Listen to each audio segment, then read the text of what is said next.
എന്താ കഥ അല്ലല്ലോ. അല്ലല്ലോ. എനിക്ക് ചാക്കോച്ചിനെ കുറിച്ച് ഞാൻ പണ്ടത്തെ ഇന്റർവ്യൂ പറഞ്ഞിട്ടുണ്ട്. ഞങ്ങൾ കൊല്ലത്തിൽ ഒരിക്കലേ സംസാരിക്കും. അതെന്തിനായിരിക്കും? ഫുഡിന്റെ കാര്യങ്ങൾ ചോദിക്കാൻ.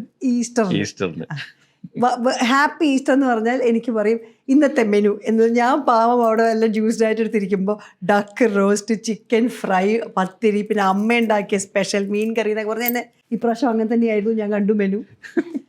എന്തായാലും എപ്പോഴെങ്കിലും ദുരൂഹ സാഹചര്യത്തിൽ ഈ അടുത്ത കാലത്ത് ആരെങ്കിലും കണ്ടിട്ടുണ്ടോ? എങ്ങനെ? ആരെങ്കിലും ദുരൂഹ സാഹചര്യത്തിൽ നിൽക്കുന്നുണ്ടോ? വടി കൊടുത്ത് ഞാൻ അടി വാങ്ങി. നമ്മള് കുറെ ആളായല്ലേ കണ്ടിട്ട്? കുറെ ആളായി, എത്ര കാലമായി കണ്ടിട്ട്. അതെ. ഇപ്പം എന്തായാലും ബൊഗേമില്ല സമയത്ത് കണ്ടു. പിന്നെ അത് പൂത്തുലഞ്ഞു. ഇപ്പതാ സാഹചര്യത്തിലേക്ക് എത്തി നിൽക്കുകയാണ്. സത്യം പറഞ്ഞാൽ ഇതൊരു സൈക്കോളജിക്കൽ കോമഡി ജോണർ അല്ലേ? ആ രീതിയിൽ നമുക്ക് വേണമെങ്കിൽ അതിനെ പറയാം. അപ്പൊ അത് ആദ്യമായിട്ടില്ല അങ്ങനത്തെ ഒരു ഇതിലേക്ക് പോകണം. അങ്ങനത്തെ ഒരു ജോണർ എന്ന് പറഞ്ഞ് വേണമെങ്കിൽ നമുക്ക് അങ്ങനെ വിശേഷിപ്പിക്കാം.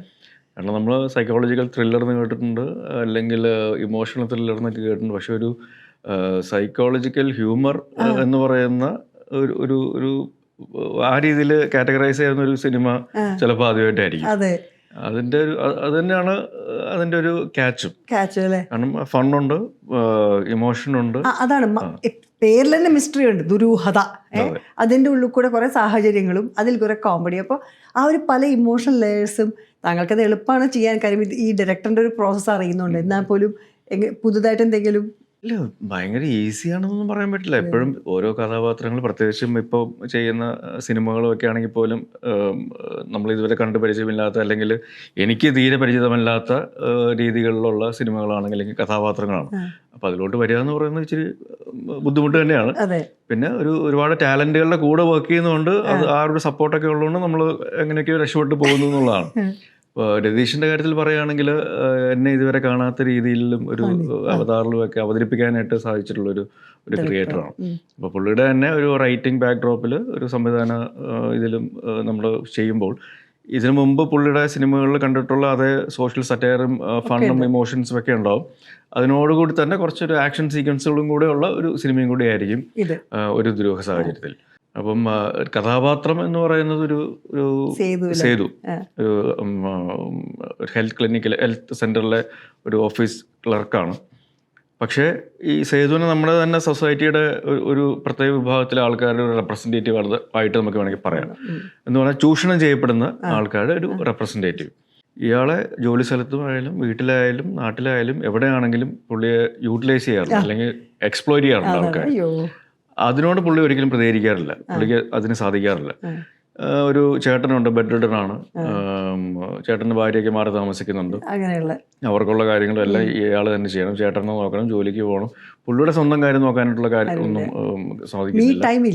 മീ ടൈം ഇല്ലാത്ത ആളാണ്.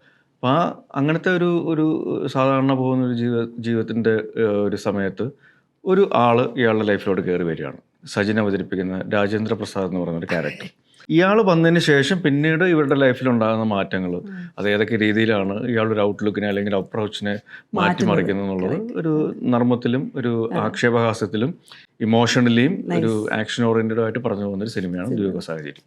ഈ ദുരൂഹ സാഹചര്യത്തിലെ ഒരുപാട് ഡയറക്ടേഴ്സ് താങ്കളോട് അഭിനയിക്കുന്നുണ്ട് അല്ലേ?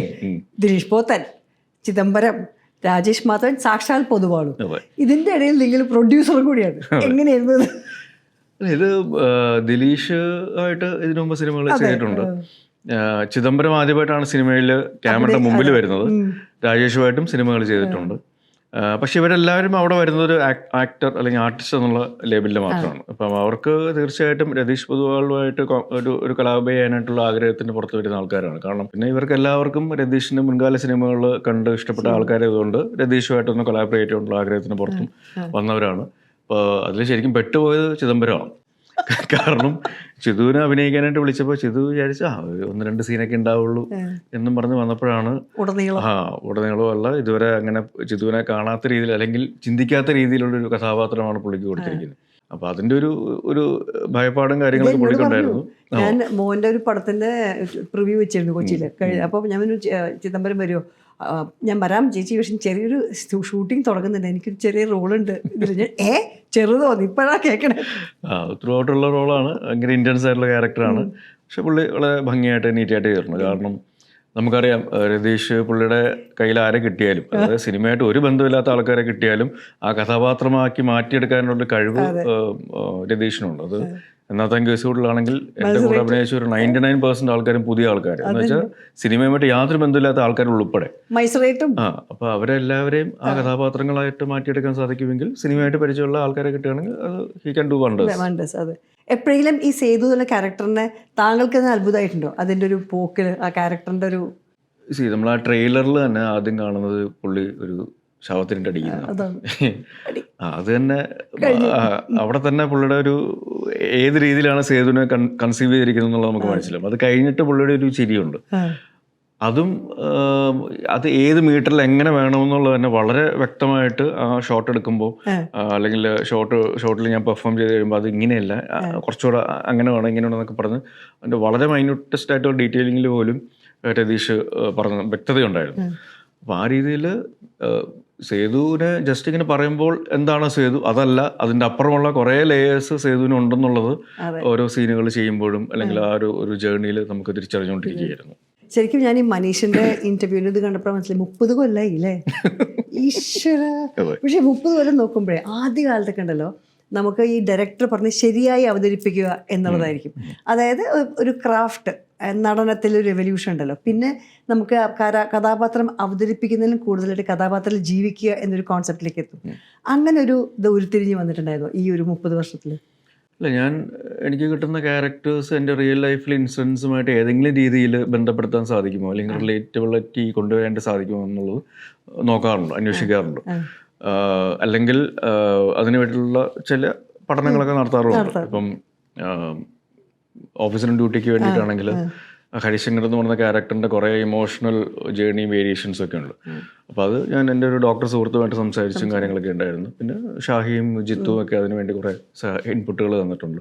അപ്പോൾ അങ്ങനത്തെ ഒരു ഗ്രൂപ്പായ ഡിസ്കഷൻസും അല്ലെങ്കിൽ വേറെ ആരെങ്കിലുമായിട്ട് സിനിമയായിട്ട് ബന്ധമില്ലാത്ത എന്നാൽ കഥാപാത്രമായിട്ട് എന്തെങ്കിലും രീതിയിൽ നമ്മളെ സഹായിക്കാൻ പറ്റുന്ന ആൾക്കാരുമായിട്ടുള്ള വർത്തമാനങ്ങളും ചർച്ചകളും ഒക്കെ ചെയ്യാറുണ്ട്. ഇപ്പോഴും എന്താ പറയുക, ഈ ഒരു 30 വർഷത്തിൽ ഞാൻ പറയുന്നത് വലിയൊരു കാലഘട്ടമാണ് അത്. പക്ഷേ ഇപ്പോഴും ക്യാമറയുടെ മുമ്പിലേക്ക് വരുമ്പോൾ എപ്പോഴെങ്കിലും ഒരു ഫസ്റ്റ് ഡേ ഒരു എന്തെങ്കിലും ഒരു ഭയമോ അല്ലെങ്കിൽ ഒരു ബിലീഫ് ഉണ്ടാവാറുണ്ടോ? അതിൻ്റെ ഒരു രണ്ടും ഉണ്ട്. ഭയവും ഉണ്ട്, എന്നാൽ ഈ പറഞ്ഞ പോലെ ഒരു വിശ്വാസവും ഉണ്ട്. അത് എന്താണ് എങ്ങനെയാണെന്നുള്ളത് എനിക്കതിനെ ഡിഫറൻഷിയേറ്റ് ചെയ്യാനായിട്ട് അറിയില്ല. ഇത് രണ്ടും ഉണ്ട്. കാരണം ഇത് ചെയ്യുമ്പോൾ ശരിയാവുമോ എന്നുള്ളത് ഒരു ഭയപ്പാടുണ്ടാവും, എന്നാലും ഇത് നമുക്ക് ചെയ്യാൻ സാധിക്കും എന്നുള്ളൊരു വിശ്വാസം അതിനൊപ്പം തന്നെ ഉണ്ടാവും. അതെ. പണ്ട് കാലത്ത് താങ്കളൊരു റിസ്കി ആയിട്ടൊരു ഡിസിഷൻ എടുത്തത് അത് പിൽക്കാലത്ത് നോക്കുമ്പോൾ അത് വളരെ നന്നായിരുന്നു എന്നതും അന്നത്തെ പേടിയല്ല, അത് റിവാർഡിങ് ആണെന്ന് തോന്നിയത്, അങ്ങനെ ഒരു ഡിസിഷൻ ലൈഫിലുണ്ട്? ഒരുപാടുണ്ട്. ഇപ്പോൾ സിനിമയിലേക്ക് തന്നെ തിരിച്ചു വന്നതും അങ്ങനെയാണ്. സെക്കൻഡ് കമ്മിങ് അല്ലെങ്കിൽ സിനിമയിൽ വന്നതിന് ശേഷം അങ്ങനത്തെ ഒരു സെക്കൻഡ് കമ്മിങ്ങിൽ ഇതുവരെ ചെയ്യാത്ത കൈൻഡ് ഓഫ് കഥാപാത്രങ്ങൾ സിനിമകൾ അക്സെപ്റ്റ് ചെയ്യുന്നതും അങ്ങനത്തെ ഒരു റിസ്ക് ടേക്കിംഗ് ഫാക്ടറാണ്. അതെല്ലാം റിവാർഡിംഗ് ആണോ എന്ന് ചോദിച്ചാൽ ഒരു തരത്തിൽ അല്ലെങ്കിൽ മറ്റൊരു തരത്തിൽ റിവാർഡിംഗ് ആണ്. കാരണം ചിലതൊക്കെ പാളി പോയിട്ടുണ്ട്, പക്ഷെ അതിൽ നിന്നൊക്കെ നമ്മൾ പഠിക്കുന്നുണ്ട്. അപ്പോൾ അതും വേറൊരു തരത്തിൽ ഒരു റിവാർഡാണ് നമുക്ക്. അത് കുറച്ചും കൂടി ഒരു കോമൺ സെൻസോട് കൂടി നമുക്കത് കാണാനും മനസ്സിലാക്കാനും അല്ലെങ്കിൽ പഠിക്കാനുമായിട്ടുള്ള അവസരങ്ങളാണ് അത് തരുന്നത്. So every good things and bad things that have happened, they are all rewarding. അതെ, അത് ശരിയാണ്. നല്ല പോയിന്റ്. വെച്ചാൽ നമ്മൾ പലരും ഈ ഒരു സമയത്തെ, അതായത് എപ്പോഴെങ്കിലും തോന്നിയിട്ടുണ്ട് this was the time, turning point ആണ്, അല്ലെങ്കിൽ ഈ ക്യാരക്ടറായിരുന്നു എന്നെ മുന്നോട്ടേക്ക് കൊണ്ടുപോകാൻ, അങ്ങനെ ഒരു റോളുകൾ മനസ്സിലുണ്ടോ? ഇല്ല, അങ്ങനെ ഒരു റോള് അല്ലെങ്കിൽ ഒരു സിനിമ എന്ന് പറയാനായിട്ട് സാധിക്കില്ല. കാരണം ഇതൊരു ഓവർനൈറ്റ് സംഭവിച്ച ഒരു ചേഞ്ച് ഓവർ അല്ല. പക്ഷെ സെക്കൻഡ് കമ്മിങ്ങിലാണ് ഞാൻ ആലോചിക്കുന്നത്. ഞാൻ ലേബിൾ ചെയ്യപ്പെട്ടത് ഒരു റൊമാൻറ്റിക് ചോക്ലേറ്റ് ബോയ് രീതിയിലാണ്. അപ്പോൾ അതിൽ എനിക്ക് വരാൻ സാധ്യത കുറവുള്ള കൈൻഡ് ഓഫ് ക്യാരക്ടേഴ്സ് എന്ന് പറയുന്നത് ഒന്ന് ഒരു നെഗറ്റീവ് ഷെയ്ഡ് ഓഫ് ക്യാരക്ടേഴ്സ് അല്ലെങ്കിൽ കുറച്ച് ഹ്യൂമർ ഓറിയൻറ്റഡ് ക്യാരക്ടേഴ്സ്. ഇത് രണ്ടും തിരിച്ചുവരവിൽ എനിക്ക് തുടക്കകാലത്ത് കിട്ടിയ 2 സിനിമകളാണ്. ഒന്ന് ഗുലുമാല്, കുറച്ച് ഹ്യൂമർ ബേസ്ഡ് ആയിട്ടുള്ള ക്യാരക്ടറായിരുന്നു. എൽസമ്മ എന്ന ആൺകുട്ടിയും അതേപോലെ തന്നെ കുറച്ച് ഇമോഷൻസും അതേപോലെ തന്നെ ഹ്യൂമറും ഉണ്ടായിരുന്നു. ട്രാഫിക് എന്ന് പറയുന്നത് കുറച്ച് ഗ്രേ ഷെയ്ഡ്സ് ഉള്ള ഒരു കഥാപാത്രമാണ്. അപ്പം തുടക്കകാലത്ത് അങ്ങനത്തെ സിനിമകളും ക്യാരക്ടേഴ്സൊക്കെ തന്നെ, മഴവില്ലൊക്കെ ലോങ് ബാക്ക്, പക്ഷെ അതിൽ ഞാൻ വില്ലനല്ല, അതിൽ വിനീതാണ് വില്ലൻ. അപ്പോൾ ഞാൻ പറഞ്ഞത് അങ്ങനത്തെ റൊമാൻറ്റിക് ടാഗിൽ നിന്ന് മാറി കാണാനായിട്ട് തുടങ്ങിയ സിനിമകളും കഥാപാത്രങ്ങളും അതിൻ്റെ തുടക്കകാലത്തുള്ളത് ഈ 2 സിനിമകളാണ് അല്ലെങ്കിൽ 3 സിനിമകളാണ്. എനിക്ക് അവിടെ ചാക്കോച്ചൻ എൻ്റെ പണ്ടത്തെ ഇൻ്റർവ്യൂവിൽ, അതായത് തൊട്ട് നമ്മൾ ഒരു 2-3 ബൊഗേൻവില്ലയ്ക്ക് മുമ്പുള്ള ഇൻ്റർവ്യൂവിൽ താങ്കൾ പറഞ്ഞു you very happy to be a part of trend setting films എന്ന്. ഫോർ എക്സാമ്പിൾ നായാട്ട്, ഓക്കെ, അതൊരു ഡിഫറെൻറ്റ് രീതിയിലൊരു പോലീസ് പ്രൊസീജിയൽ പടങ്ങളുടെ ഇതായിരുന്നു. 5-ാം പാതിര, വീണ്ടും ഒരു ഗ്രേ ഷെയ്ഡ്സ് ഉള്ളത്, ഈ കേസ് കൂടെ, അതായത് സാധാരണ മനുഷ്യൻ അസാധാരണ സിറ്റുവേഷനിൽ നിന്ന് വിജയിക്കുന്ന ഒരു സമയം. അപ്പോൾ അങ്ങനെയുള്ള പല നല്ല സിനിമകളുടെയും ഭാഗം ഇപ്പോഴും അങ്ങനെ ഒരു ഡിസിഷനിലേക്കാണോ? ഇങ്ങനെ വോട്ട് ഈസ് എപ്പോൾ ആ ചിന്താഗതി മാറിയിട്ടുണ്ടോ? Are you still on that? ഇല്ല, I'm always on for it. അതിപ്പോൾ ഞാൻ മാത്രമല്ല, മലയാള സിനിമയിലുള്ള എല്ലാവരും ആ രീതിയിൽ ചിന്തിക്കുന്ന ആൾക്കാർ തന്നെയാണെന്നാണ് എനിക്ക് തോന്നിയിട്ടുള്ളൂ. സോ അപ്പം അങ്ങനത്തെ സിനിമകൾ സംഭവിക്കും.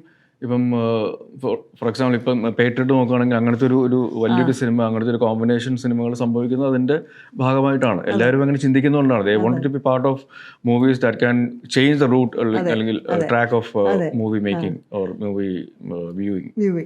അത് മലയാള ഇൻഡസ്ട്രി അപ്പോൾ പറഞ്ഞപ്പോഴേ ആലോചിക്കുന്നത്, ഇത്രയധികം റീഇൻവെൻറ്റ് ചെയ്തുകൊണ്ടിരിക്കുന്ന ഒരു ഇൻഡസ്ട്രി ഇന്ത്യയിൽ വേറെ ഇല്ല. നമ്മൾ തന്നെയാണ് എന്നും എനിത്തിങ് യു ടേക്ക്, ഒരു സിനിമയിൽ എന്തെങ്കിലും ടേക്ക് വേണ്ടാവും. അങ്ങനത്തെ ഒരു സ്പേസിൽ താങ്കളെ പോലെ ഒരു ആക്ടർക്ക് എപ്പോഴും ക്രിയേറ്റീവ്ലി ഇങ്ങനെ ഭയങ്കര ഒരു ഫുൾഫിൽ ചെയ്ത് നിൽക്കാൻ എങ്ങനെയാണ് പറ്റുന്നത്?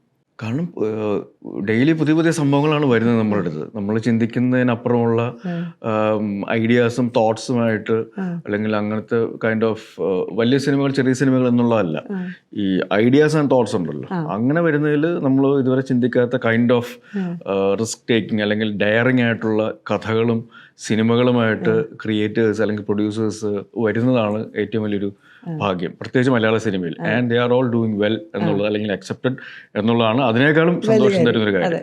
അതിപ്പോൾ ഇന്ന ആള് എന്നൊന്നുമില്ല. If the content is good, anything will work. അതാണ്.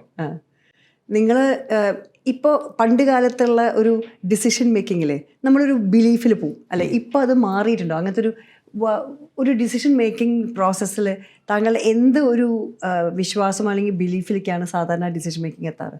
പണ്ടും എപ്പോഴും?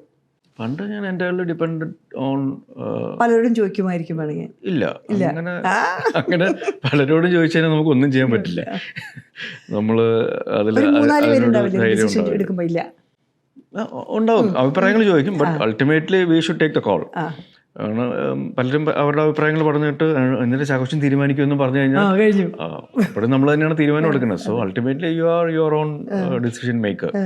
You can get the inputs from others whom you can depend on, but otherwise entirely the decision is yours, whether good or bad, anything.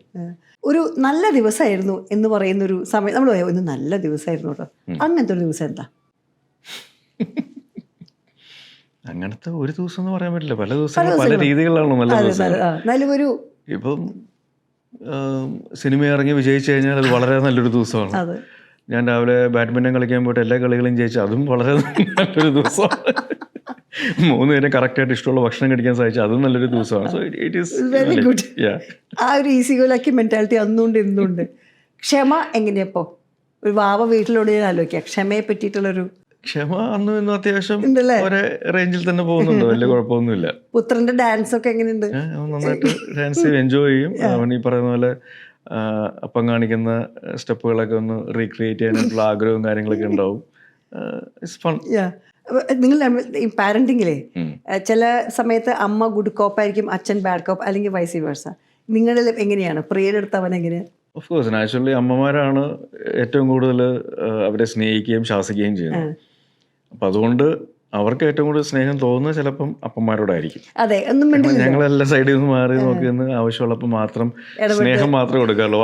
വഴക്കൊക്കെ കൊടുക്കുന്നത് അമ്മയായിരിക്കും. അപ്പം എപ്പോഴും അവരുടെ ഒരു ചിലപ്പോൾ ഒരു സേഫ് സോൺ എന്ന് പറയുന്നത് ചിലപ്പം അപ്പന്മാരായിരിക്കും. പക്ഷെ രാത്രി ഉറങ്ങാൻ നേരത്ത് തീർച്ചയായിട്ടും അമ്മയുടെ ചൂട് തന്നെ വേണം. ആണല്ലേ? അച്ഛടാ വലിയ കണ്ണും ചിരി ഭയങ്കര ക്യൂട്ടാണ്. അത് പറഞ്ഞപ്പോഴാണ് പേഴ്സണൽ സ്പേസ്. ഇപ്പം എന്താ വെച്ചാൽ നമ്മുടെ സോഷ്യൽ മീഡിയ ആയതുകൊണ്ടും താങ്കളുടെ എല്ലാ കാര്യങ്ങളും നമുക്ക് അറിയുന്നത്, പല നടന്നു പോയാലും വീട്ടിൽ പോയാലും ഭക്ഷണം കഴിച്ചാലും ഒക്കെ പലരും പല വീഡിയോ എടുത്തിടും. എവിടെയാണ് ഈ ലൈൻ ബൗണ്ടറി വരുന്നത് പേഴ്സണൽ സ്പേസിൽ ആക്സസിബിലിറ്റി കുറയ്ക്കാൻ? അത് നമുക്ക് പറയാവുന്നതാണ്. ഇപ്പം അത് വേണ്ട എന്ന് പറഞ്ഞാൽ വി റിക്വസ്റ്റഡ് ഒരു 90% ആൾക്കാർ അത് അങ്ങനെ രീതിയിൽ തന്നെ അക്നോളജ് ചെയ്യും. Because I don't want to pester us, അല്ലെങ്കിൽ നമ്മളെ ബുദ്ധിമുട്ടിക്കാൻ. അതെ, അപ്പം അതുകൊണ്ട് അങ്ങനെ വലിയ ഇഷ്യൂസ് ഒന്നും ഉണ്ടായിട്ടില്ല. That line is there. ഈ 30 വർഷത്തിൻ്റെ കാലഘട്ടത്തിൽ നോക്കുമ്പോഴേ ആസ് എ പേഴ്സൺ, ഇപ്പം ഞാൻ ചോദിക്കാം, ഒരു എന്താ പറയുക ഒരു കഥ വരുമ്പോൾ അല്ലെങ്കിൽ അനലൈസ് ചെയ്യുമ്പോൾ സമയത്ത് അന്ന് കാലത്തുള്ളൊരു ആക്സെപ്റ്റൻറ്റ് ക്യാരക്ടറല്ല ഇപ്പോഴത്തെ. അതെങ്ങനെയാണ് അനലൈസ് ചെയ്യുക? എങ്ങനെ ഷുഡ് ഐ ടേക്ക് ദിസ് അല്ലെങ്കിൽ വേണ്ട? ചിലപ്പോൾ വേറെ പലരും നോ പറഞ്ഞ് ഞാനെടുക്കാം, പലരും നോ പറയാത്തതും യു ഷുഡ് ടേക്ക് ഇറ്റ്, അങ്ങനത്തെ ഒരു കോൺസെപ്റ്റ് വന്നിട്ടുണ്ടോ? ഇല്ല, അത് എൻ്റയർലി ആ ഒരു സ്പേസ് വരുമ്പോൾ എന്താണ് നമുക്ക് ചെയ്യാൻ പറ്റുന്നത് അല്ലെങ്കിൽ ചെയ്യേണ്ടതെന്ന് തോന്നുന്നത് അതിനെ അടിസ്ഥാനപ്പെടുത്തിയാണുള്ളത്.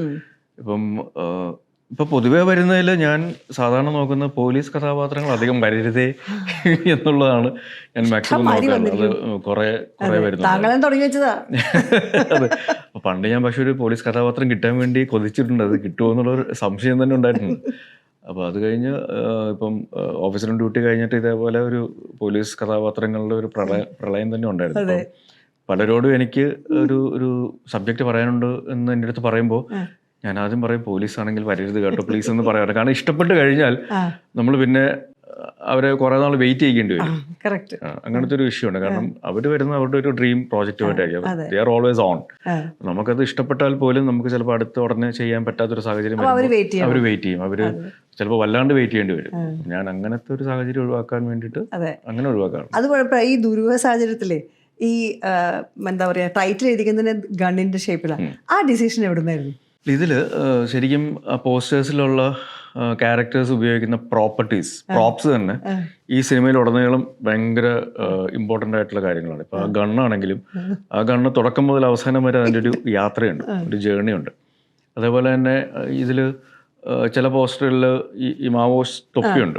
അത് സജിൻ ഇടുന്ന കാണാം, ഞാൻ ഇടുന്ന കാണാം, അല്ലെങ്കിൽ ചിദംബരം ഇടുന്ന കാണാം. അപ്പം ഒരാളുടെ തൊപ്പിയാണോ അത് എല്ലാവരും ഈ തൊപ്പികൾ ഉപയോഗിക്കുന്നുണ്ടോ, എന്താണ് തൊപ്പിയുടെ റെലവൻസ് എന്നുള്ളത് നമുക്ക് സിനിമ കാണുമ്പോൾ മനസ്സിലാവും. അപ്പം അതേപോലെ ഈ തോക്കിന്റെ ഡിസൈൻ ആണെങ്കിൽ പോലും, അല്ലെങ്കിൽ തോക്കാണെങ്കിൽ പോലും, ഈ തൊപ്പിയാണെങ്കിൽ പോലും എല്ലാത്തിനും ഈ പറയുന്ന പോലെ കുറെ ലേയേഴ്സ് ഉണ്ട്. അത് കടന്നു പോകുന്ന വഴികൾ കുറച്ച് രസകരമാണ്, ഉറപ്പായിട്ടും. കാരണം ഇതില് ശരിക്കും ഞാൻ എൻ്റെ ക്യാരക്ടർ സേതു മിനി എന്ന് പറഞ്ഞൊരു ശരണ്യെ അവതരിപ്പിക്കുന്ന കഥാപാത്രമുണ്ട്. ചെറിയൊരു റൊമാൻറ്റിക് ഇതുണ്ട്.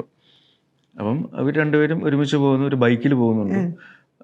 ആ സമയത്ത് എനിക്ക് പഴയൊരു ലൈനുണ്ട് മിനി എന്നൊക്കെ പറയുമ്പോൾ കുറച്ച് കഴിയുമ്പോഴാണ് എനിക്ക് മനസ്സിലായത് പൊതുവാൾ ഇതൊരു അനിത്യപ്രാവ് റെഫറൻസ് അതിൽ ഉൾക്കൊള്ളിച്ചിട്ടുണ്ടെന്നുള്ളത്.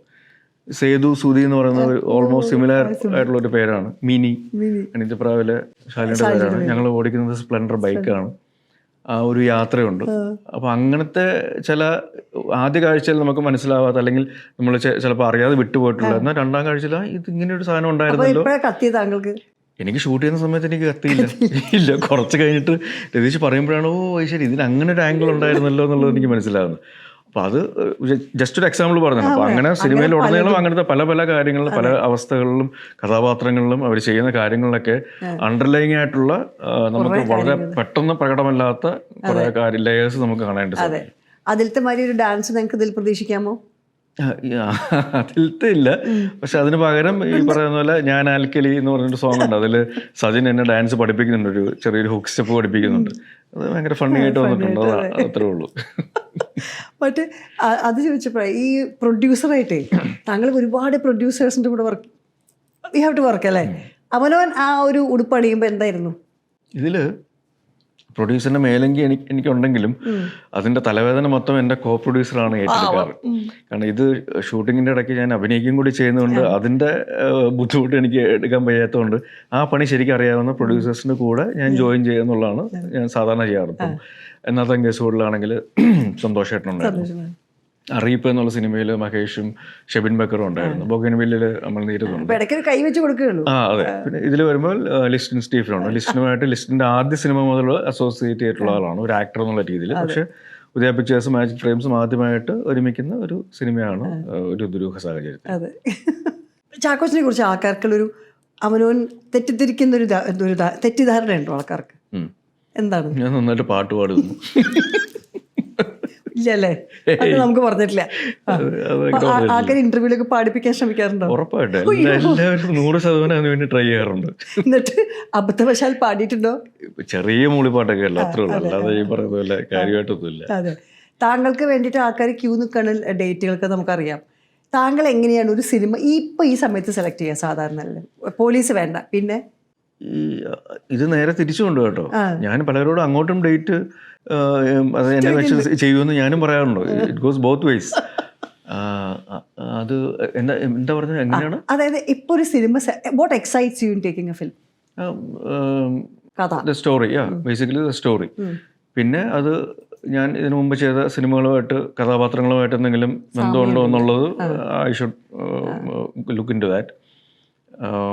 പക്ഷെ ഒരു സിനിമ പ്രൊഡ്യൂസ് ചെയ്യണം തോന്നുന്നപ്പോൾ എപ്പോഴാണ്? ഞാൻ അഭിനയിക്കുകയും ചെയ്യും, ഞാൻ പ്രൊഡ്യൂസിങ് ചെയ്യും, പക്ഷെ പാട്ട് പാടില്ല.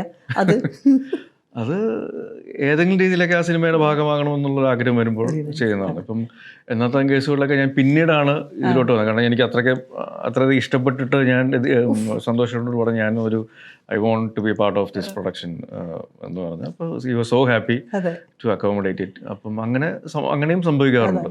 താങ്കളുടെ ലെഗസി ആണല്ലോ ഉദയ സ്റ്റുഡിയോസ്. അപ്പോൾ അത് റീവാമ്പ് ചെയ്തു, അതിനെ റീലോഞ്ച് ചെയ്തു. അപ്പോൾ സമയത്ത് പണ്ട് കാലത്ത് കേട്ടിരുന്ന എന്തെങ്കിലും ഒരു ചെറിയ ഗൈഡൻസോ അഡ്വൈസോ ഇതിൽ ഹെൽപ്പ് ചെയ്തിട്ടുണ്ടോ? ഇല്ല, മുത്തശ്ശനെ ഞാൻ കണ്ടിട്ടില്ല.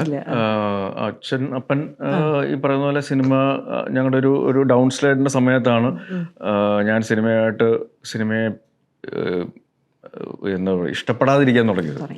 സോ അതുകൊണ്ട് സിനിമയിലേക്ക് വരണമെന്ന് ആഗ്രഹിക്കാത്തതുകൊണ്ട് അതിനെപ്പറ്റി ഞാൻ കൂടുതലൊന്നും ചോദിക്കാനും അറിയാനും ശ്രമിച്ചിട്ടില്ല എന്നുള്ളതാണ് സത്യം. പിന്നെ എന്ത് ചോദിച്ച് അറിഞ്ഞാലും എക്സ്പീരിയൻസ് മാറ്റേഴ്സ്. അൾട്ടിമേറ്റ്ലി എക്സ്പീരിയൻസ് ആണ് നിങ്ങളെ ഏറ്റവും നല്ലൊരു സ്റ്റുഡൻ്റ് ആക്കി, അല്ലെങ്കിൽ അതിൻ്റെ ഒരു അറിവുള്ള ആളായിരിക്കും മാറ്റുന്നത്. അപ്പം അങ്ങനത്തെ ഒരുപാട് എക്സ്പീരിയൻസുകളുണ്ട്. ഡൗൺ സൈഡ് എന്ന് പറഞ്ഞപ്പോൾ ചാക്കോച്ചൻ്റെ ആദ്യം നമ്മുടെ ഏത് ലൈഫിൽ, ഇപ്പം ഞാൻ അജിത്ത് പറഞ്ഞിട്ടുണ്ട് ഭാസ്കര മാഷിൻ്റെ ലീഡ്സ് ആൻഡ് ബൗൺസിലുള്ള നമ്മൾ ഈ ജയപരാജയങ്ങൾ ലൈഫിലുണ്ടാവുന്നത്. Same thing for you as well. ഈ സമയത്തും പിന്നെ ഇടയിലൊരു സമയത്ത് ജയം, പിന്നെ കുറച്ച് പേര് ചെറിയ ഗ്രാഫ് താഴെ വരും, പിന്നെ ആദ്യം മുകളിൽ പോവും. അന്നും ഇന്നും അതിലൊരു മനോധൈര്യം ഉണ്ടല്ലോ മുന്നോട്ട് പോകാനായിട്ട്. അതെന്തായിരുന്നു? What was the binding force? ഞാൻ മനഃപൂർവ്വം ആരെയും ദ്രോഹിക്കാൻ ശ്രമിച്ചിട്ടില്ല. പിന്നെ പ്ലസ് ഇത് എവറിത്തിങ് ഈസ് ടെമ്പററി. ആ ഒരു സിറ്റുവേഷൻ എന്തായാലും മാറും. അപ്പോൾ ഒരു ബാഡ് സിറ്റുവേഷൻ വരികയാണെങ്കിൽ actually I am getting ready for the good situation to come up. ഞാൻ അതിലാണ് ഞാൻ എക്സൈറ്റഡ് ആയിട്ടിരിക്കുന്നത്. കാരണം ഒരു അങ്ങനത്തെ ഒരു ഫേസ് വരുമ്പോൾ തീർച്ചയായിട്ടും ആ ഫേസ് മാറും എന്നുള്ളത് എല്ലാവരെയും പോലെ എനിക്കും അറിയാം. അപ്പോൾ അതുകൊണ്ട് ഞാൻ ഈഗർലി വെയിറ്റിംഗ് ഫോർ ദാറ്റ്. ഈ വെയിറ്റിംഗ് എന്ന് പറയുമ്പോൾ ചുമ്മാ കയ്യും കെട്ടിയിരുന്നാൽ പോരാ. We should be prepared, we should prepare ourselves. അതിനുവേണ്ടി ശ്രമിക്കണം, ആഗ്രഹിക്കണം, ക്ഷമിച്ചിരിക്കണം. അങ്ങനെയുള്ള പല പല കാര്യങ്ങളുണ്ട്. സോ അങ്ങനെ ഒരു ഡൗൺഫോൾ വരുമ്പോൾ there will be an upside എന്നുള്ളതിനെ ഞാൻ വെയിറ്റ് ചെയ്തിരിക്കുന്നു. അതിനുവേണ്ടി ഞാൻ അതെനിക്കൊരു നിങ്ങളിപ്പോൾ പഴയ ആൾക്കാർക്ക് സിനിമ, ഇപ്പോഴത്തെ കുട്ടികൾക്ക് അങ്ങനത്തെ, ഇപ്പം ഞാൻ പറഞ്ഞുതരാം, ഒരുപാട് നമ്മൾ ഈ മെൻ്റൽ ഹെൽത്ത് ഇഷ്യൂസ് കേൾക്കുമ്പോഴേ ഞാൻ ഇപ്പോഴും ആലോചിക്കും, ഇത് ഈ തൊട്ട് മുകളിൽ പോയി പിന്നെ താഴത്തോട്ട് ഇറങ്ങുമ്പോൾ ഇവർക്ക് ഇത് താങ്ങാനുള്ള, പക്ഷെ അതിന് അന്നൊക്കെ താങ്കൾക്ക് എന്തെങ്കിലും പാഠം എന്തായിരുന്നു? നമുക്കുണ്ടാവില്ലേ കൂടുതൽ ഒരു മനോധൈര്യം, അതെന്തായിരുന്നു ഞാൻ ചോദിക്കുന്നത്. ഇപ്പോഴത്തെ കുട്ടികൾക്ക് അത് വളരെയധികം കുറച്ച് പേർക്കേ കണ്ടിട്ടുള്ളൂ. If you see the anybody, ഞാൻ സിനിമ മാത്രമല്ല, ഏർലി സൂയിസൈഡ്സ് അല്ലെങ്കിൽ മെൻ്റൽ ഹെൽത്ത് ഡിപ്രഷൻ അതിൽ പോകുന്നതൊക്കെ കാണുമ്പോൾ ഞാൻ എപ്പോഴും ആലോചിക്കുന്നത് എങ്ങനെ കുട്ടികൾക്ക് ഹാൻഡിൽ ചെയ്യാൻ പറ്റും. അതൊന്നും നമുക്ക് സ്കൂളിൽ പഠിപ്പിക്കുന്നില്ല, ഇപ്പോഴൊക്കെ ഉണ്ടായിരിക്കും, നമുക്കൊന്നും ആരും പഠിപ്പിച്ചു തന്നിട്ടില്ല. അതെനിക്ക് തോന്നുന്നു നമ്മുടെ ലൈഫ് ഭയങ്കര ഫാസ്റ്റ് പേസ്ഡ് ആയിട്ട് മാറിയിരിക്കുകയാണ്. സ്ലോ ഡൗൺ എ ബിറ്റ്, അതാണ് slowing down is about your യാത്രകൾ. നിങ്ങൾ 3 പേർക്ക് 3 തരത്തിലുള്ള റിസൾട്ടുകൾ വരാൻ പോവാണ്. ഒരാളുടെ റിസൾട്ട് ദുരൂഹ സാഹചര്യം, ഒരാളുടെ എലക്ഷൻ, ഒരാൾക്ക് മിസ്റ്റർ എക്സ്. അപ്പോൾ നിങ്ങൾ 3 കൂടെ യാത്രകൾ എനിക്ക് ഭയങ്കര സന്തോഷം. അസൂയ പോട്ടെ, ഞാനിത് പിശാലോടും പറയാം, എനിക്ക് ഭയങ്കര അസൂയ നിങ്ങളോടൊന്ന്. നിങ്ങളുടെ യാത്രകൾ തീരുമാനിക്കുന്നത് എങ്ങനെയാണ്? തീരുമാനിക്കുന്നത് പ്രിയയാണ്. Very good. കാരണം അതൊരു വല്ലാത്തൊരു ഹെഡേക്കാണ്. കാരണം എവിടെ പോകണം, എങ്ങനെ പോകണം, എപ്പോൾ പോകണം, എന്തൊക്കെ ചെയ്യണം, എങ്ങനെയൊക്കെ ആയിരിക്കണം, ഹെഡേക്കുകളെല്ലാം പ്രിയാണ് തീരുമാനിക്കുന്നത്. അവിടെ ചെന്ന് നിങ്ങൾ 3 പേര് കോമൺ ഇഷ്ടം എന്താ? പലർക്കും പല ഇഷ്ടങ്ങളായിരിക്കും, എന്നാലും കോമൺലി ബൈൻഡ് ചെയ്യുന്ന എന്താ? ഫുഡാണോ? ഫുഡ് ഈസ് ദർ, സ്ഥലങ്ങള്, പിന്നെ like the travel part is very. ഒരു സ്ഥലത്തേക്ക് 3 പേർക്കും രാവിലെ നേരത്തെ പോകണം. 7 മണിക്ക് രാവിലെ നമ്മൾ പുറപ്പെടുന്നതിന് 6:45 വണ്ടിയിൽ ഇരിക്കുന്ന ആരായിരിക്കും? മഞ്ജു. 7:15 വരുന്നവരായിരിക്കും? ഈസു ഉള്ളതുകൊണ്ട് ഇപ്പം ഞങ്ങളായിരിക്കും. അത് നമുക്ക് കാരണമുണ്ട്, കുഴപ്പമില്ല. അതെ. പിന്നെ അതുമാതിരി ചില ആൾക്കാർക്കുണ്ടല്ലോ യാത്ര ചെയ്ത് കഴിഞ്ഞാൽ എല്ലാം ഫുൾ സ്ഥലങ്ങളൊന്നും കാണാൻ പറ്റില്ല. കുറച്ച് ഉച്ചയ്ക്ക് പോയി റെസ്റ്റ് ചെയ്യണം. ഇപ്പം എൻ്റെ വീട്ടിൽ അങ്ങനെയാണ്. ഒരു സ്ഥലം കണ്ടു പിന്നെ ഉച്ചയ്ക്ക് ഒന്ന് റെസ്റ്റ് ചെയ്യണം. ഞാൻ വെച്ചാൽ നിങ്ങളൊന്ന് വീട്ടിലിരുന്നാൽ പോരെ എന്ന് ചോദിക്കാൻ. അങ്ങനത്തെ ആൾക്കാരുണ്ടോ ഇതിൽ? ഇല്ല. യാത്ര ഇഷ്ടപ്പെടുന്ന ആൾക്കാർ തന്നെയാണ്. ഒരാൾക്ക് മ്യൂസിയം ഇഷ്ടം, ഒരാൾക്ക് ഉദ്യാനം ഇഷ്ടം. അത് നിങ്ങൾ എങ്ങനെ മാനേജ് ചെയ്യും? അത് ഇച്ചിരി ടഫ് ക്വസ്റ്റ്യനാണ്. യൂറോപ്പിലൊക്കെ പോകുമ്പോൾ ഈ ആർക്കിടെക്ചർ കണ്ടിട്ട് ഒരു പരിധി കഴിഞ്ഞപ്പോൾ പിഷു പറഞ്ഞ് ഞാൻ ഈ പണിക്കില്ല, വേറെടുത്ത് പോയിക്കോളാം എന്നൊക്കെ പറഞ്ഞിട്ടുണ്ട്. അത് കറക്റ്റാണ്. പക്ഷെ എന്നാലും അയവിറക്കുന്ന സമയങ്ങളുണ്ട്. നമുക്ക് ഭയങ്കര ബൈൻഡിങ് ആണ് അല്ലേ യാത്രകൾ. നമ്മുടെ ഫ്രണ്ട്സിനെ കൂടുതൽ ബൈൻഡ് ചെയ്യിക്കും. അത് ഭയങ്കര എനിക്ക് സന്തോഷം. നിങ്ങൾ മൂന്നുപേരും ട്രാവൽ ചെയ്യുകയാണ് വിത്ത് പ്രിയ ആൻഡ് മോൻ. അത് നല്ലൊരു കാര്യം. എന്തായാലും അത് കണ്ടിന്യൂ ചെയ്യുക. അടുത്തെങ്ങാനും ആവനാഴിയിൽ അങ്ങനത്തെ ഒരു സ്ഥലം ബാക്കിയുണ്ടോ ഇനി? അല്ല, ഒരുപാട് സ്ഥലങ്ങളുണ്ട്. ഫൈനലൈസ് ചെയ്തിട്ടില്ല. ഇനിയിപ്പം പരീക്ഷയുടെ റിസൾട്ട് ഒക്കെ അറിഞ്ഞിട്ട് വേണം തീരുമാനിക്കാൻ മുങ്ങണോ ചാടണോ എന്നുള്ളത്. ചാക്കോച്ചൻ ഒരു കുഞ്ഞു കുട്ടിയുണ്ട് പണ്ട് കാലത്തെ. ആ ചോക്ലേറ്റ് ബോയ് ഇപ്പോഴും മെയിൻറ്റെയിൻ ചെയ്യുന്നുണ്ടോ? ചോക്ലേറ്റ് ബോയ് എന്നുള്ള മെയിൻറ്റെയിൻ ചെയ്യാറില്ല. പക്ഷേ ഈ പറഞ്ഞ പോലെ ഞാൻ രാവിലെ കളിക്കാൻ പോകും. ഇപ്പോൾ ബാഡ്മിൻ്റണും അതേപോലെ ബാസ്കറ്റ് ബോളും ഉണ്ട്. ഈ ചാടിക്കുത്തി പറഞ്ഞാൽ അവിടെ ഇവിടെയൊക്കെ പൊട്ടലും ഇതൊക്കെ ആയിട്ട് വരുമ്പോൾ പ്രിയ ചോദിക്കും വല്ല ആവശ്യമുണ്ട് ഇതിന് പോകാനായിട്ട്, ഇപ്പോഴും 15 വയസ്സ് 16 വയസ്സാണെന്നാണോ വിചാരം എന്നൊക്കെ ചോദിക്കാറുണ്ട്. പക്ഷേ that's what keeps me going. അതെ, അത് ഒരു ദിവസം രാവിലെ ബാഡ്മിൻ്റൺ അല്ലെങ്കിൽ ഒരു സ്പോർട്സ് കളിച്ചില്ലെങ്കിൽ ഐ ആം ഡൗൺ. അതെ. യാത്ര ചെയ്യുമ്പോൾ കാറിൽ ഇപ്പോൾ അവനൊരു ഷൂട്ട് താങ്കൾ ഡ്രൈവ് ചെയ്യുമ്പോൾ എന്തൊക്കെ ഇപ്പം ഏതൊക്കെ തരം പാട്ട് പാടിയില്ലെങ്കിലും പാട്ട് കേൾക്കുന്നത് ഏത് തരം പാട്ടുകളായിരിക്കും? Depends on the mood. യാത്രകളിൽ മിക്കവാറും കുറച്ചൊരു പെപ്പി ആയിട്ടുള്ള സോങ്സ് ആണ് ഞാൻ ഇടാറുള്ളത്. ഇപ്പം ഇപ്പൊ കേൾക്കുന്ന ഏതാണ്?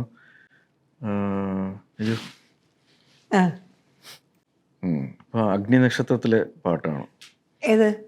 ഒരു പൂങ്കാവനം. പിന്നെ റൈസിലെ ലൈല ഓ ലൈലയുടെ റീമിക്സ് സാധനമാണ്.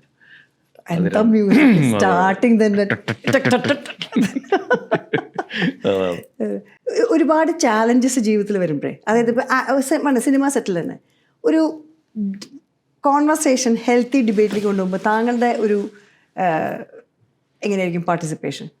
ഒരു മേജർ ആയിട്ടുള്ളൊരു സീനിൽ അല്ലെങ്കിൽ മേജർ ആയിട്ടൊരു സിറ്റുവേഷനിൽ നിങ്ങളൊരു കോൺവെർസേഷൻ വരുമ്പോൾ സാധാരണ നിലയിൽ ചാക്കോച്ചൻ അത് ഇടപെട്ടിട്ട് അത് ശരിയാക്കുമോ അതോ ദൂരെ നിന്ന് കേൾക്കും? സിനിമ സംബന്ധമായിട്ട് അത് എല്ലാവർക്കും അവരവരുടെ ഒപ്പീനിയൻസ് ഉണ്ട്. So I will be part of that debate. കൈവിട്ട് പോകാതെ നോക്കാൻ ശ്രമിക്കാറുണ്ട്. ഈ പറയുന്ന പോലെ സന്ധ്യ സംഭാഷണത്തിനായിരിക്കും ഞാൻ മിക്കവാറും ഉണ്ടാവുക. അന്ന് അങ്ങനെ തന്നെയാണ്. എന്നും എപ്പോഴെങ്കിലും സേതുരമാരി ആൾക്കാർ താങ്കളൊരു ടേക്കൺ ഫോർ റൈഡ് ചെയ്തിട്ടുണ്ടോ? അഡ്വാൻറ്റേജ് ഉറപ്പായിട്ട് കാണുമായിരിക്കും. അതെ. ഇപ്പോഴും ജീവിതത്തിലെ ചെറിയൊരു കൊച്ചു കൊച്ചു സന്തോഷങ്ങൾ എന്തൊക്കെ? കൊച്ചു സന്തോഷങ്ങൾ എന്ന് പറയാൻ പറ്റില്ല. കാരണം കൊച്ചതാണെന്ന് നമ്മൾ വിചാരിക്കുന്നതാണ് ശരിക്കും ഏറ്റവും വലിയ സന്തോഷങ്ങൾ. അത് ഈ പറയുന്ന പോലെ നന്നായിട്ട് ഉറങ്ങാൻ സാധിക്കുക എന്നുള്ളത്, അല്ലെങ്കിൽ രാവിലെ കളിക്കാൻ പോവുക, പഴയ കൂട്ടുകാരോടൊപ്പം അല്ലെങ്കിൽ ഇപ്പോഴത്തെ കൂട്ടുകാരോടൊപ്പം കുറച്ച് ക്വാളിറ്റി ടൈം ചെലവഴിക്കുക എന്നൊക്കെ പറയുന്നത്. അല്ലെങ്കിൽ വീട്ടിൽ ചുമ്മാ വെറുതെ ഇരുന്ന് കപ്പയും ചിപ്സും കഴിച്ച് TV കണ്ടോണ്ടിരിക്കുക, ഇതൊക്കെ തന്നെയാണ്. അതെ. അപ്പൊ അങ്ങനെ ദുരൂഹ സാഹചര്യം ഈ കേസ് കൂടി കഴിഞ്ഞ ശേഷം, എനിക്ക് ഇപ്പോഴും ആ സിനിമയുടെ മുഴുവൻ പേര് പറയാറില്ല കേട്ടോ, സോറി. ആ സിനിമ കഴിഞ്ഞപ്പോൾ ചാക്കോച്ചന്റെ ഇമേജിന് ഭയങ്കര ഒരു എന്താ പറയാ വേറൊരു ഡിഫറെന്റ് ലെവലിലേക്ക് മാറി. ദുരൂഹ സാഹചര്യത്തിൽ എങ്ങനെയായിരിക്കും ഇന്ന് താങ്കൾ ഉദ്ദേശിക്കുന്നത്? ഹോപ്പ്ഫുള്ളി ഇതുവരെ കാണാത്ത ഒരു കൈൻഡ് ഓഫ് സിനിമ കൊടുക്കാനുള്ള ശ്രമങ്ങൾ നടന്നിട്ടുണ്ട്, അതെല്ലാവരുടെ ഭാഗത്തു നിന്നും. അതേപോലെ തന്നെ ഇതുവരെ കാണാത്ത ഒരു ചാക്കോച്ചനെയും പ്രസന്റ് ചെയ്യാനായിട്ടുള്ള ശ്രമം, ആത്മാർത്ഥമായിട്ടുള്ള ശ്രമവും എഫേർട്ടും എല്ലാം അതിലുണ്ട്. അപ്പം അത് പൂർണ്ണതയിലെത്തട്ടെ എന്ന് പറയുന്ന ഒരു അവസ്ഥയ്ക്ക് വേണ്ടിയാണ് ഞങ്ങൾ വെയിറ്റ് ചെയ്യുന്നത്. സിനിമയാണെങ്കിലും കഥാപാത്രങ്ങളാണെങ്കിലും ഏതാണെങ്കിലും. അപ്പം ശരിക്കും ഈ ട്രെയിലറിൽ കണ്ടിട്ട് അതിൽ ചാക്കോച്ചൻ ഡെഡ് ബോഡിക്ക് ഇട്ടടിക്കുന്നതും അത് കഴിഞ്ഞിട്ടുള്ളൊരു ചിരിയും ഭയങ്കര വേറൊരു രീതിയിൽ ആൾക്കാർ അക്സെപ്റ്റ് ചെയ്തെന്ന് പറയുമ്പോൾ തന്നെ അതൊരു നമുക്കൊരു ആശ്വാസമാണ്. കാരണം ട്രെയിലേഴ്സൊക്കെ ഒരു ഫസ്റ്റ് ഹാൻഡ് ഇൻഫർമേഷനാണ് പ്രേക്ഷകർക്ക് കൊടുക്കുന്നത്, വാട്ട് ടു എക്സ്പെക്ട് എന്നുള്ളത്. അപ്പോൾ അത് ആൾക്കാരെ എക്സൈറ്റ് ചെയ്യിച്ചിട്ടുണ്ടെങ്കിൽ, അവരെ രസിപ്പിച്ചിട്ടുണ്ടെങ്കിൽ ഹോപ്പ്ഫുള്ളി ഈ കഥാപാത്രവും സിനിമയും അങ്ങനെ തന്നെ ആവും എന്നാണ് ഞങ്ങൾ വിശ്വസിക്കുന്നത്. വിഷുക്കാലത്ത് വരുന്നു, കുട്ടികൾക്കൊക്കെ സ്കൂൾ പൂട്ടിയിരിക്കുക, എല്ലാവരും ഹാപ്പി. വിഷു, പൂരം, വേല, അല്ലെങ്കിൽ എന്താ പറയുക, അങ്ങനെ പല വിശേഷങ്ങൾ നടക്കുമ്പോൾ താങ്കൾക്ക് വിഷുക്കാലത്തൊരു മെമ്മറി ഉണ്ടോ? അലോങ് വിത്ത് ഈസ്റ്റർ ആയിരിക്കുന്നാലും ഇല്ല, അങ്ങനത്തെ വിഷുക്കാലത്തെ മെമ്മറീസ് എന്ന് പറയാനായിട്ട് സാധാരണ എല്ലാവരും പോലെ തന്നെയുള്ള കാര്യമാണ് വിഷുക്കണി, വിഷു കൈനീട്ടം, വിഷു കോടി, അതൊക്കെ തന്നെയുണ്ട്. അത് എന്താ പറയുക, സിൻടാക്സ് ആണ്, അങ്ങനത്തെ സെറ്റാണത്. താങ്കളുടെ പിറന്നാളുകൾ എങ്ങനെയാണ് ആഘോഷിക്കാറ്? ബർത്ത്ഡേസ് കല്യാണത്തിന് ശേഷം കുറച്ച് തീമാറ്റിക് ആയിട്ടുള്ള രീതിയിൽ പ്രിയ സെറ്റ് ചെയ്യാറുണ്ട്. അത് ഞാൻ അങ്ങോട്ട് തലയിടാറില്ല, എല്ലാം പുള്ളിക്കാരി തന്നെ ചെയ്ത് തന്നോളൂ. അതെ, Priya has given a lot of balance in life അല്ലേ? ഉറപ്പായിട്ടും അല്ലേ? യെസ്. അന്നും ആ ബാലൻസ് ഇങ്ങനെ അത് അച്ചീവ്ഡ് ആയിട്ട് തോന്നിയിട്ടുണ്ടല്ലേ സത്യം പറയാ? ദാറ്റ്സ് എ ഭയങ്കര ഗ്രേറ്റ് അച്ചീവ്മെന്റ്. അല്ല, അത് എനിക്ക് തോന്നുന്നു ബൈ പാസിങ് ഓഫ് ടൈം എല്ലാവരുടെ ലൈഫിലും അങ്ങനത്തെ ഒരു ബാലൻസിങ് ഉണ്ടാവാറുണ്ടെന്ന് തോന്നുന്നു. കാരണം എൻ്റെ കൂടെയുള്ള ആൾക്കാരുടെ കാര്യം നോക്കുകയാണെങ്കിൽ I know how like how balance they are because of the wife, അല്ലെങ്കിൽ ദേ ആർ ബെറ്റർ ഹാഫ്. പുതിയ കാർ ഓടിച്ചു തുടങ്ങിയോ? മഞ്ഞ കളറിലുള്ള വെരി നൈസ് കാർ. ഞങ്ങളിപ്പോൾ പറയുന്നത് ഭംഗിയ കാണാൻ. Good one. താങ്കൾക്ക് അങ്ങനത്തെ മനസ്സിൽ ഒരുപാട് കാർ പ്രാന്തുണ്ടോ? ഉണ്ടല്ലേ? ഉണ്ട്. ഓക്കെ. ശരിക്കും ഈ ഗിഫ്റ്റ് പ്രിയയ്ക്ക് കൊടുത്തു. പ്രിയയ്ക്ക് സാധാരണ ഞാനിങ്ങനെ സർപ്രൈസുകൾ കൊടുക്കുമ്പോൾ മേടിക്കാൻ പുള്ളിക്കാരി എന്നെ ചീത്ത പറയാറാണ് പതിവ്. കാരണം ഒരു മിനി കൂപ്പർ എടുത്തപ്പോൾ അത് കോവിഡിന്റെ സമയത്താണ് എടുത്തത്. Green one. Green one. ഉണ്ട്. അപ്പോൾ ആ സമയത്ത് പിന്നെ കോവിഡ് വന്നപ്പോൾ പെട്ടെന്ന് എല്ലാവരും സ്റ്റക്കായി, ഞങ്ങളും എല്ലാം സ്റ്റക്കായി. അപ്പം ആ സമയത്താണ് ഈ വണ്ടി ഡെലിവറി വരുന്നത്. അപ്പോൾ ഞാൻ അവരോട് ചോദിച്ചു, ഇത് കുറച്ച് കഴിഞ്ഞിട്ട് പോരെ ചോദിച്ചിട്ട്, പക്ഷേ അവർ ഇല്ല സാർ അങ്ങനെ എന്നൊക്കെ പറഞ്ഞു. ശരി നോക്കി പറഞ്ഞു. അപ്പം ഡെലിവറിയുടെ സമയത്ത് പ്രിയക്ക് അറിയില്ല ഈ വണ്ടിയാണെന്നുള്ളത്. അപ്പോൾ വണ്ടി മുമ്പിൽ പാർക്ക് ചെയ്തിരിക്കുക, കവറൊക്കെ ചെയ്തിട്ടിരിക്കുക. ഞാൻ പ്രിയ സർപ്രൈസായിട്ട് വിളിച്ച് താഴെ വാ എന്നൊക്കെ ഒരു സ്ഥലത്ത് പോകാനെന്നൊക്കെ പറഞ്ഞിട്ട് ഞങ്ങളുടെ കാർ പാർക്കിങ്ങിലേക്ക് പുറകിലോട്ടാണ് പോകേണ്ടത്. ഈ വണ്ടി ഡെലിവറി ചെയ്യാൻ വേണ്ടി ഫ്രണ്ടിലായിട്ടിരിക്കുന്നത് മൂടി. പ്രിയ ഇറങ്ങിയിട്ട് തിരിഞ്ഞിങ്ങനെ പോകുന്ന നേരത്ത് ആ വണ്ടി കണ്ടിട്ട് എന്താ ഓട്ടോറിക്ഷയ്ക്ക് ആരെങ്കിലും ഡെലിവറി എടുക്കുക എവിടെ ഒരു സെക്കൻഡേക്ക് വരൂ. അത് കേട്ട് അങ്ങോട്ട് പോയിട്ട് ഇത് റിവീൽ ചെയ്തപ്പോഴാണ് ഈ ഐറ്റം ആണെന്ന് പറഞ്ഞു. പുള്ളിക്കാരി എന്നെ ഇങ്ങനെ ഒന്ന് നോക്കി. സന്തോഷിച്ചില്ല. ചീത്ത പറയാനും പറ്റില്ല, കാരണം എല്ലാ ആൾക്കാരും ക്യാമറ ഒക്കെ ഉണ്ടല്ലോ. അപ്പം അതേപോലത്തെ ഒരു സിമിലർ സിറ്റുവേഷൻ ആയിരുന്നു ഇത്. പുള്ളിക്കാരി വിചാരിച്ചു ഞാൻ ദൈവം 2-2.5 കോടിയുടെ വണ്ടി എങ്ങാണ്ടാണോ മേടിച്ചതെന്നൊക്കെ പറഞ്ഞ് ഇങ്ങനെ ടെൻഷൻ അടിച്ചിങ്ങനെ ഇരിക്കുമ്പോഴാണ് വലിയ കുഴപ്പമില്ലാത്ത ഒരു കുഞ്ഞു വണ്ടി. അതിൽ പുള്ളിക്കാരി ഹാപ്പിയായി. Very good. അത് ഭയങ്കര രസമല്ലേ? നമ്മൾ വലിയ കാര്യത്തിൽ ഇപ്പോൾ അതെല്ലാം ഓരോ മേടിക്കാൻ പറയാൻ കഴിഞ്ഞു. അതെ. അപ്പം നമ്മളിനി എന്താ കാണുക? ഈസ്റ്ററിന് മെനു വരും, അതിനൊരു കൊല്ലം കഴിയണം. അപ്പോൾ അടുത്ത സിനിമയ്ക്ക് കാണാം. എന്തായാലും ഇത് എന്നെ ഇങ്ങോട്ട് വിളിച്ച് പറഞ്ഞതിന് വളരെ താങ്ക് യു. ഞാനത് വിചാരിച്ചില്ല നടക്കുന്നത്. ഞാനൊരു മെസ്സേജ് അയച്ചപ്പോൾ അത് കേട്ട് എന്നോട് thank you. Always happy to be having a conversation with you. Thank you so much. Bye. And happy Vishu. Happy Vishu. Yes.